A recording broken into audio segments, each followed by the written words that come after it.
Soldiers. கூலியோட காய்ச்சல்ல காணாம போனது எதுன்னு பார்த்தீங்கன்னா அந்த வாட்டு தான். எல்லாம் கூலின்னு பேசி கடைசியில் வாட்டோட கண்டுக்காமே போயிட்டாடுங்க.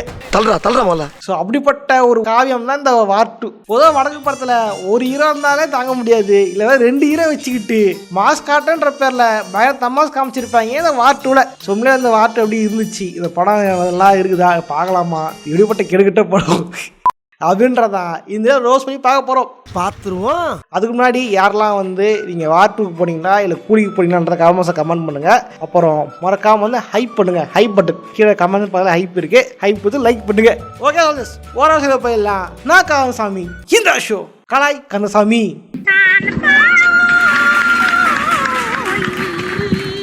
இந்த படம் பார்த்தீங்க அப்படின்னா ஒரு ஸ்பை யூனிவர்ஸில் ஒரு படம். இந்த ஸ்பை யூனிவர்ஸில் பார்த்தீங்க அப்படின்னா ஏகப்பட்ட பாலிவுட் ஸ்டார்ஸ் இருக்காங்க. குறிப்பாக சொன்னால் நம்ம ஷாருக் கான் இருக்காரு, புஜ்ஜிக்குட்டி செல்லுபாய் இருக்காரு, அதில் ரித்திக் ரோஷன் இருக்காரு, அப்புறம் புலிக்குட்டி டைகர் ஷெரீஃப் இருந்தாரு, அப்புறம் இறந்துட்டாரு. அடையமா போட்டாடுங்க. மான்குட்டி மாதிரி துள்ளி கூச்சிட்டு இருந்த என் பிள்ளைய எப்படி அடிச்சு கழட்டிக்காரு பாருங்க.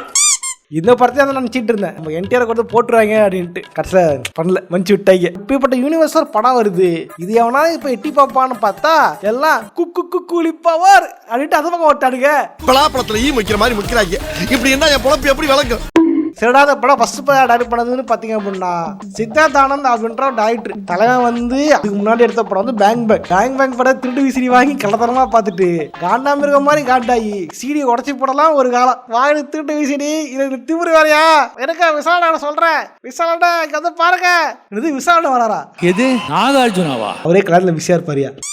அந்த படத்துட்டு தலைவனுக்கு வந்து 5 வருஷமா படமே இல்லை. அது 5 வருஷம் கழிச்சு எடுத்த படம் தான் வார் ஃபர்ஸ்ட் பார்ட். செகண்ட் பார்ட் எல்லாம் கூப்பிடாங்க பார்த்தா தலைவன் படம் தூக்கிட்டாங்க. இவனை தவிர மிச்சம் எல்லாம் வண்டியில இதுல செகண்ட் பார்ட் எடுக்கிறது யாரு இவருன்னு பார்த்தா அவர் வந்து பிரம்மாஸ்திரம் எடுத்த டைரக்டர்.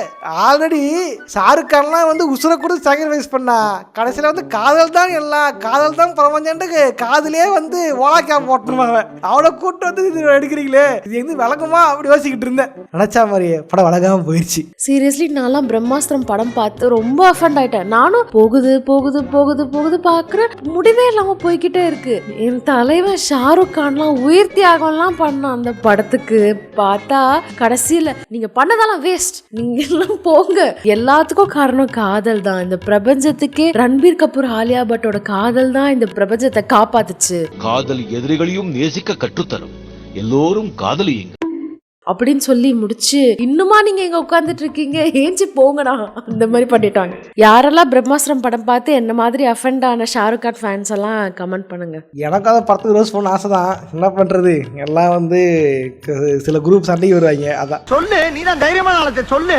நீ நம்ப மாட்ட, ஆக்சுவலி நீ அந்த படம் பார்க்கல, நீ அனிமல் படத்தை போயிருந்த, நான் ஓடிடில எல்லாம் பார்த்தேன். ஓகே, அந்த படம் ஃபுல்லா இருக்கிற எல்லா மொக்க சீனும் கட் பண்ண அப்படின்னா படமே இருக்காது. படம் ஃபுல்லா சிவன் அது மட்டும் தான் கத்திட்டு இருக்கும். யாருது தெரிஞ்சது சொல்லுவாங்க. அதான் பொழந்துடுவேன், சாப்பிட்டதெல்லாம் வெளியே வந்துடும். சரி, தலைவன் பிரம்மாஸ்திரம் மாதிரி பிரம்மாண்டமா படம் பாருன்னு பார்த்தா ஒரு மனசாட்சி வேணாமையா? Stop it. நீ முதல்ல பிரம்மாஸ்திரா பாத்திருக்கியா?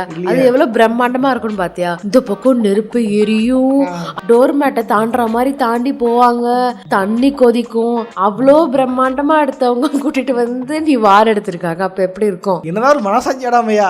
நானும் பஸ்ல ஃபுட் வச்சு பார்த்துருக்கேன், ட்ரெயின்ல ஃபுட் வச்சு பார்த்துருக்கேன், ஆனா ஃபிளைட்ல ஃபுட் வச்சு இப்பதான் பாக்குறேன். என்னங்க அது ஃபிளைட்டு விண்டோ கார்டு உடஞ்சாலே எல்லாமே இழுத்துட்டு வெளியே போயிடும் அப்படிதான் பலாம் பார்த்துருக்கேன். இல்லைன்னா தலைவன் ஃபிளைட் டோர் திறந்துட்டு ஃபுட்பால் இருப்பாரு நம்ம என்டிஆர். இதை விட கொடுமை தெரியுமா? ஃபிளைட் மேல உட்காந்து டாப் அடிச்சிட்டு இருப்பாருங்க. பஸ்ல உட்காந்து டாப் அடிச்சாலே எங்க பிள்ளைங்க எல்லாம் பயங்கரம் தமிழை பார்த்து மயங்கிடும் சொல்றதுக்குள்ளேயே பஸ்ஸுக்கு தள்ளி விட்டுருது. இதனால ஃபிளைட் மேல ஏறி உட்காந்து சாகசம் பண்றானுங்க. இதெல்லாம் வந்து பார்க்கும்போது டேய் என்னடா என்ன நடக்குது பாரலாம் அப்படின்ட்டு அவங்க பார்க்க காண்டாகுது. முன்னாடி சீன் ஒன்று வரும், என்னன்னா வந்து காரை ரோட்டு மேல ஓட்டி பார்த்துருப்பீங்க, தண்ணி மேல ஓடி பார்த்துருப்பீங்க, காரை ட்ரெயின் மேல ஓட்டுறானுங்க. ஓடுற ட்ரெயின் மேல கார் ஓடிட்டு இப்படி எல்லாம் டபுள் பாஸ் வேலை காமிச்சாதான் பயக மேல வாங்க. என்ன கொடுமையா இது கதை. பாத்தீங்க அப்படின்னா எடுத்த உடனே நம்ம ரித்திக் ரோஷன் பாத்தீங்க அப்படின்னா அவர் வந்து ஒரு ஃப்ரீலான்ஸ் கில்லர். எல்லாம் ஃப்ரீலான்ஸரா போட்டோகிராஃபர் வேலை பார்ப்பாங்க. பட் தலையை வந்து ஃப்ரீலான்ஸ் கில்லரா வேலை பார்ப்பாரு. எடுத்த உடனே வந்து ஜப்பானுக்கு போவாரு, ஜப்பானை போய் டானை கொண்டு வருவாரு. அதுல ஜப்பான்ல சீன் காமெடியா இருக்குது. படம் ஓட்டிட்டுல வரல, வந்தப்ப தெளிவா வச்சு செய்வோம் சீன்லாம். அங்க போய் பல பேரை கொள்ளுவாரு. அதை பார்த்து இம்ப்ரெஸ் ஆகி ஒரு பயங்கரவாத கூட்டம் வந்து இவரை கூப்பிடும். பாம்பேல தன்னோட தம்பியோட உயிரை காப்பாத்தின ஏகேவை பார்க்க கொரியன் டான் ஏகேவை கொரியாவுக்கு இன்வைட் பண்ணாரு. எங்களுக்காக நீ வேலை பண்ணணும், அது நீ தான் பண்ணணும். நீ பயங்கரமானவன், நாங்க ரொம்ப பயங்கரமானவங்க. பயங்கரமான வேலை பண்றதுக்கு முன்னாடி இந்த புது கார் வாங்குறதுக்கு முன்னாடி இந்த எலிச்சப்ப ரசிப்போம் தெரியுமா, அந்த மாதிரி பலி கொடுக்கறதுக்கு வந்து ஒரு கூட்டம் இருப்பாங்க. யாருன்னு பார்த்தா அவன் தான் தலைவரோட மாமனாரு. எல்லாம் புள்ளிய வளர்ப்பாங்க. நான் மருமகளை வளர்த்தேன், இப்படி பண்றியடா அப்படின்ட்டு அவர் வந்து கார்த்திக் பேர தலைவன். அவரை கொண்டதுக்கு அப்புறம் கதை அங்கிருந்து மூவ் ஆகி அதை கண்டுபிடிக்க வரோம். அதான் ஜூனியர் என்டிஆர். பா சாமி, இந்த படத்துல ஒரு படத்துல பில்டப் இருக்கலாம், பில்டப் மட்டுமே படமா இருந்தா எப்படி?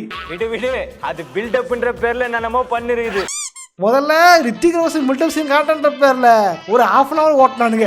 ½ அன் கழிச்சு என்டிஆர் வருவாரு, அவருக்கு ஒரு பில்டப் காட்டுன்ற பேர்ல அது ஒரு ½ அன் அவர் காட்டுவானுங்க. எப்படின்னா தலைவன் வந்து கேப்டன் அமெரிக்கா மாதிரியா, கேப்டன் அமெரிக்கா கூட கையில ஷீல்டு வச்சுதான் மேல குதிப்பாரு. தலைவன் பார்த்தீங்கன்னா ஷீல்ட்லாம் இல்ல, ஷீல்டா சூட்டு வேண்டாம், சூட்டா எனக்கு சட்டையே வேண்டாம் அப்படின்ட்டு தலைவன் சட்டை தான் கழட்டி போட்டு ஓடுற ஃபிளைட்ல பறந்துனே போயிருப்பாரு தலைவன். இந்த நேரத்தில் இப்படி பறந்துட்டு இருக்குது. அது கூட பரவாயில்ல, தலைவனுக்கு 6 பேக் ஏதோ கட்டிங் இல்லன்ட்டு விஎஃப்எக்ஸ்ல வரிஞ்சு விட்டுருப்பாங்க பாருங்க. அதெல்லாம் வந்து சிரிப்புன்னு உச்சமா இருக்கும். என்னடா இது, கோவில் படத்துல வடிவேல வந்த புல்லட் பாண்டி கூட அழகா கட்டிங் விட்டுருப்பாண்டா. அதுல இதெல்லாம் இப்படி பண்ணி வச்சிருக்கீங்க. அதான் இந்த சப்ஜெக்டோட ஹார்ட் பீஸ்.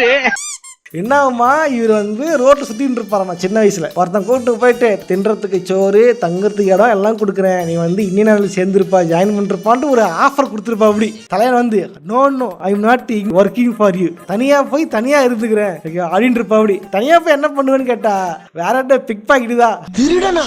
அங்கதான் தான் ஒரு மிகப்பெரிய வாம்பயர் என்று நிரூபி தருணம். அது பெரிய பூர்த்தியா உணர்ந்த தருணம். ஏன்னா ஃபர்ஸ்டே ஒன்றும் பண்ண முடியலதான் ரோட்ல உட்காந்துக்கிட்டு இருந்தேன். அதுக்கப்புறம் எங்க நீ போலீஸ் ஆகி பெரிய ஆபீசர் ஆகி அதுக்கப்புறம் எப்படி இவ்வளவு பெரிய ஆளா ஆன அப்படின்றது படத்தை எங்கேயுமே ஒரு பாயிண்டே இல்ல. எப்படி தலைவன் வந்து இவர் போலீஸ் ஆனா அப்படின்ட்டு ரித்திக் ரோஷன் ஆகுது, இவரை கூட்டமே படிக்க வச்சாங்க, இது பண்ணாரு, அதனால பெரிய ஆளான ஓகே. இவர் எப்படி ஆனாருன்றதுக்கு ஒரு பாயிண்ட்டுமே இல்ல. கேட்டா ரகு வந்து கிரேட், ரகு என்ன வேணா பண்ணுவா, ரகு தான் ஃபர்ஸ்ட் அப்படின்ட்டு இசது கதை விட்டுருப்பாரு. இதெல்லாம் நம்புற மாதிரி அங்க இருக்குது. படத்துல மெயின் வில்லன் பாத்தீங்க அப்படின்னா இந்த secret agents, secret organisation, secret societies. இதே மாதிரி படத்தோட மிடில் பார்த்தீங்கன்னா ஹீரோ மேலே கீழே தள்ளி விட்டுருவாங்க. படத்துல மெயின் யாரா பண்ணா ஹீரோவோட ஃப்ரெண்டு. இது விவேகம் படத்துல கதை. இது என்னடா இது விவேகம் படத்தை அப்படியே எடுத்து வச்சிருக்கீங்க மாஸ். இது கூட பரவாயில்ல, கிளைமேக்ஸ் எல்லாம் பாத்தீங்கன்னா மாசம் கிளைமேக்ஸ் போயிட்ட அப்படியே ஆட்டே பண்ணி வச்சாங்க மாஸ். டேய் என்னடா இப்படி ஆட்டே பண்ணி வச்சிருக்கீங்க? அதெல்லாம் அட்ஜஸ்ட் பண்ணிக்க மாமா, அப்படி எப்படி நெருக்கத்தான் செய்யும். இது கூட பரவாயில்ல, டயலாக் கூட புதுசா சுத்தமா யோசிக்கல. ஹீரோ வந்து வில்லனை பார்க்க போறாரு, அதாவது வில்லன் கேரக்டர் சொல்ற டயலாக் என்ன தெரியுமா, வை சோ சீரியஸ். டேய் இது ஜோக்கரோட ஐகானிக் டயலாக் தான். ஏன்னா இப்படி எல்லாத்தையும் உருவி இருக்கீங்க. வேகம் படம் தான் உருவி இருக்கும்னு காட்டுறதுக்கோசரம் வேகம் படத்துல எப்படி வந்து ஏகே வந்து ஒரு பெரிய ஸ்னைப்பர் வச்சுக்கிட்டு ஒரு போஸ் கொடுத்துருப்பாரோ அதே மாதிரி சீனை அப்படியே வச்சிருக்காங்க இந்த படத்துலயும்.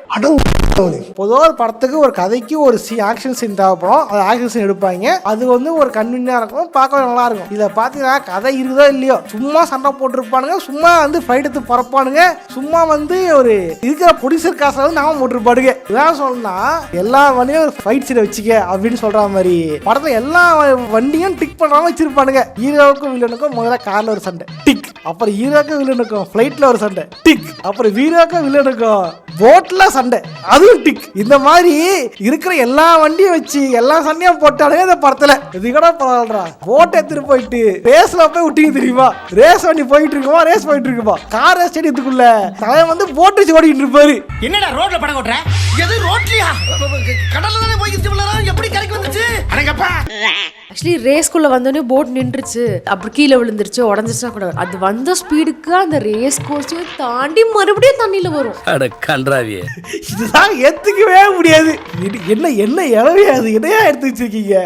படத்தில் வந்து நம்ம என்டிஆரை வந்து முதல்ல செகண்ட் ஹீரோ நம்ம கூட்டு வருவாங்க. நினச்சேன் புலிக்குட்டி மாதிரி கூட்டு வந்து காலி பண்ணுறான்னு நினச்சேன். ஐயா இந்த புலிக்குட்டி மாதிரி கூட இருப்பான்னு நினச்சேன். ஏன்னா 2 பேரும் டான்ஸ் ஆடுவாங்க. இல்லை தமிழ் டைப்பில் பாட்டு எவன் தெரியல லிரிக்ஸ். அதோட கலாவா காதலடா கலாவா கலாவா அப்படின்ட்டு 2 பேரும் டான்ஸ் ஆடும்போது எனக்கு நம்ம 2 ஃப்ரெண்ட்ஸு 2 பேரும் வந்து ஒரு ப்ரோ ஸ்டைல டான்ஸ் ஆடுற மாதிரி தெரியல. லிரிக்லாம் கேட்கும்பொழுது ஏதோ லவ் பாட்டு மாதிரி இருக்குது. அதை கேட்கும் பொழுது இது என்ன வானவில் படமாட்டு நமக்கே வந்து காதை பத்திர அளவுக்கு இருக்குது இந்த பாட்டை பார்க்கறதுக்கு.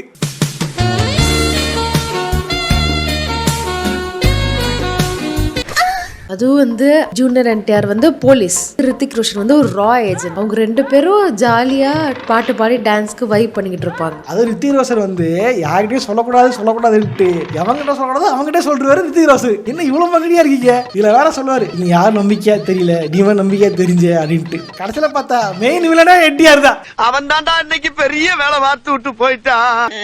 என்னத்த ரா ஏஜென்ட்டோ இது கூட கண்டுபிடிக்க தெரியல. இத வேற என்ன காமெடினா ஜூனியர் என்டிஆர் வந்து சின்ன வயசு ஃப்ரெண்டு யாருக்கு ரித்திக் ரோஷனுக்கு. சின்ன வயசு ரொம்ப முக்கியமான ஒரு ஆளு. வளர்ந்து வந்தா நம்ம மூஞ்சி அளம் தெரியாதா. அதுவும் அந்த உண்மையை சொல்லும் பொழுதோ இவரை போய் தேடும் போதோ யாருன்னு தெரியாதம்மா. நாளை கீழே தள்ளி விடும் போதுதான் இவர் தான் அவரும் தெரிய வருமா.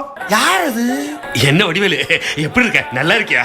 பெருமா சம்பந்தமே இல்லாம ஒரு புது படம் ஓப்பன் பண்ணுவாங்க இந்த படத்துல பார்த்தா கதையே கிடையாது. இந்தியாவை காப்பாற்றணும் அவ்வளவுதான். படத்துல இந்தியா காப்பாத்துறேன்ட்டு படம் ஷூட்டிங் எல்லாமே வெளிநாட்டுல. இதுக்கு மாறுல மேல்பட மாறுல உலகத்தை காப்பாத்துற பேர்ல அமெரிக்கா மட்டும்தான் காட்டுவாடுங்க. இவனுக்கு இந்தியா காப்பாற்றுற பேர்ல இந்தியா விட்டு விளையாடலாம் சுத்திக்கிட்டு இருக்காடுங்க. இந்த படத்தில் பார்த்தீங்க அப்படின்னா இந்த படத்தில் சேலிங் பாயிண்டாக இருந்தது என்டிஆர் இருந்துச்சுன்னா இந்தியாலாம் கிடையாது. படத்தில் வந்து மெயின் யூஎஸ்பியாக இருந்தது அப்படின்னு பார்த்தீங்க அப்படின்னா நம்ம கியாராவோட பிகினி சீன் தான். அவங்க பேரு கியா. அவங்க பேரே உனக்கு வாயில வரல, ஆனா போட்டிருந்த ட்ரெஸ்ஸோட பேரு உனக்கு தெரியுது. ஆமா நானும் அவனதான் ப்ரமோஷன் பண்ணாங்க. ஆடப்பட்டுருது மெயின் ப்ரமோஷன் பண்ணாங்க. முன்னாடி தெரியுமா கியாரோட பிகினி மட்டும் வச்சுக்கிட்டு 1000 கோடிலாம் எடுக்க முடியாது. ஒத்துக்கிட மனசு இல்லைனாலும் அதான் நேசம். என்ன காமெடினா இதை வச்சு தான் ப்ரமோஷன் பண்ணிருந்தானுங்க. பிகினி சீன் இருக்கு வாங்க வந்து பாருங்க அப்படின்ற மாதிரி பண்ணிட்டு இருந்தானுங்க. என்னாச்சு இந்த படம் சென்சார் போர்டில் போகும்போது பிகினி சீன்லாம் கட் பண்ண தூக்கு கட் பண்ணலாம் இதாக கொடுப்பேன் அப்படின்ட்டு கட் பண்ணி தூக்கிட்டாங்களாமா. பட் நான் பார்த்து தேட்டரில் போட்டாங்க. சீ அதுக்கு தானே பல்ல காமிச்சிட்டு போனேன். அவ்வளோ இன்ட்ரெஸ்டா நீ ஒரு படம் பார்த்து நான் பார்த்ததே இல்லை. இந்த படம் பார்த்தனா தூக்கமா தெரியுமா அப்படியே ஒரு படம். இது படத்துல மெயின் வில்லன் யாரு? அந்த சீக்ரெட் இது மிஷினரியா அவங்கதான் மெயின் வில்லடுங்க. களியோ கேப்பையோ. காமெடி வேண்டாம் நான் சொல்லிட்டேன். நானு காமெடி பண்ணாத. களின்ட்டு ஒரு சீக்ரெட்டுக்கு இது இருக்கும், ஆர்கனைசேஷன் இருக்கும். அவனுக்கு தான் மெயின் வில்லடுங்க. அதுல இந்தியா சேர்ந்து ஒருத்தர் இருப்பான். அவன் தான் வந்து எல்லா வேலையும் பார்த்துக்கிட்டு இருப்பான். அவனை 2 ஹீரோ சேர்ந்து போட்டு தள்ளுவாங்க. 2 பேரும் ஒன்று சேருவாங்கன்னு பார்த்தா அவனை படத்துல சொல்றது படத்துல பாதிலே போட்டு தள்ளுறாங்க. அவனை போட்டு தள்ளிட்டு இவனவே வச்சுட்டு இருப்பாங்க. நீ பெரியவனா நான் பெரியவனா, ஏய் ரகுதாண்டா பெரிய ஆளு, டே நீ எதுடா டே அதுடான்ட்டு இவங்களா வச்சுட்டு இருப்பாங்க. அதை பார்க்க வெறுப்புதான் இருந்துச்சு. டேய் என்னடா கதை இது, என்னடா இது அப்படின்ட்டு பாக்குறவங்க வெறுப்பா இருக்கும். உன்னை என்னால கொல்ல முடியாது அப்படின்னு இவரு சொல்ல, உன்னை கொண்டு ரொம்ப கஷ்டம்னு இவரு சொல்ல, இப்படி மாத்தி பாஸ்த காதன்ற பேர்ல 2 பேரும் காணிட்டு இருப்பாங்க. என்டிஆர் சார் உங்களுக்கே நியாயமா இருக்கா? இப்படி அநியாயமா ஐஸ்ல குத்து வாங்கி சாகுறதுக்குதா ராஜமௌழி கஷ்டப்பட்டு RRR படம் எடுத்து உங்களுக்கு பேராகிறாரா? கபிலா இந்த துஷ்டன் விட்டு தூரம் போ, எல்லாம் தஞ்சால சரியா போடும் உனக்கு. பாடுகிறதே வேலைங்க. ஒரு ஹீரோ கஷ்டப்பட்டு சவுத்திலாம் வளர்த்து விட்டா இவங்க அசால்ட்டா கொண்டு போட்டு ஈஸியா அசீபத்தை வச்சிடறானுங்க. நாங்க இத்தனை பேர் போன ஈஸியா வளர்ந்து வரியா ப்ராஜெக்ட் 100 கோடி இந்த படத்துக்கு நான் 4 கோடி வச்சுக்க அந்த ஹீரோ வலிச்சுது. இதெல்லாம் வந்து ராத்திரி பக்கம் வரவே கூடாது அப்படின்ட்டு ப்ராஜெக்ட் பிடிச்சிருக்காளுங்க. ஒரு வேலை இருக்குமோ கஷ்டப்பட்டு ராஜமௌழி வந்து பாகுபலி 1, 2 எடுத்தா பிரபாஸை வச்சு இவங்க சலார் எடுக்கிறாங்க. பிரபாஸை வச்சு சலார்ல நாக ராதேஷாம் கிடையாது, நாளந்து குதிப்பாரு. அது என்ன பண்ணாது எல்லாம் அதுலயும் குதிப்பாரு. இப்படியே குதிச்சிட்டு இருந்தா ப்ரொடியூசர் வானது குதிக்க வேண்டியதா. காதல் சைக்கோன் பாட்டுலாம் கூட வருமே. நானும் என்ன பண்ணாது சாஹோ. அட கடவுளே, படத்தோட பேரு கூட ஞாபகம் வரலையே. அந்த மாதிரி படத்தை வச்சிருக்காங்க இந்த வடக்கன்ஸ். இந்த மாதிரி பாத்தீங்க அப்படின்னா சவுத் இந்தியன் ஆக்டர்ஸை கூட்டு போய் 4 அடிச்சான்னு போறானுங்க இந்த வடக்கன்ஸ். இந்த படத்துல வந்து 2 பேரும் வந்து பாச பிழைப்பா பேசிட்டு பேசி விருப்பத்தை வாங்கி பாருங்க. அதெல்லாம் செம்ம காண்டு. வீட்டுக்கு போய் 2 கோழி வாங்கி நம்ம இஷ்டப்பட்டா சாப்பிடலாம். கஷ்டப்பட்டு ஹீரோலாம் உருவாக்குவாரா, அவங்க கூட்டு போய் பண்றானு. இவன் இந்தி படலாம் இந்த படம் அடிக்கூடாதுடா அப்படின்ட்டு இப்ப கண்ண மூடிக்கணும் சிவான்னு சொல்லு. சோல்ஜர்ஸ் இதை விட அந்த படத்தில் கலாய்க்கிறதுக்கு பல பாயிண்ட்கள் இருக்கு, ஓட்டுறதுக்கு பல விஷயங்கள் இருக்கு. ஓகேவா, இதெல்லாம் சீனாக வச்சு ஓட்டலாம்னு ஆசை தான். பட் ஆனால் அந்த படம் ஓடிடி வரல. ஓடிடி வந்ததுக்கப்புறம் ஒவ்வொரு சீனாக வச்சு செய்வோம். அது தனி வீடியோவை போடலாம். அது ஓடிடி வந்தோடனே டக்குன்னு போடுறேன். அதுக்காக தான் காத்து நிக்கிறேன். ஓகே பஸ், இதை வச்சு லைக் பண்ணுங்க, ஃபர்ஸ்ட் ஷேர் பண்ணுங்க. இந்த மாதிரி என்ன வீடியோ போகலான்ற கமெண்ட்ஸ் கமெண்ட் பண்ணுங்க. இதுவே வேறு ஏதாவது எந்த படத்தை ஓட்டலாம் நினைக்கிறத கமெண்ட்ஸ் கமெண்ட் பண்ணுங்க. நானும் அடுத்த வீடியோ போக ட்ரை பண்ணுறேன். அப்புறம் முக்கியமான விஷயம் ஹைப். இப்போ ஹைப்னு ஒரு ஆப்ஷன் வந்துருக்கு. கமெண்ட் பாக்ஸ் தொகுதியில் ஹைப் ஆப்ஷன் காட்டணும். அதை கிளிக் பண்ணி ஹைப் பாயிண்ட்ஸ் போடுங்க. சொல்லிஸ் அவங்க லைக் பண்ண மறந்துடாதீங்க. ஓகே பஸ், இதே மாதிரியான இன்னொரு சுவாரஸ்யமாக சந்திக்கிறேன். போடுறேன், பாய்.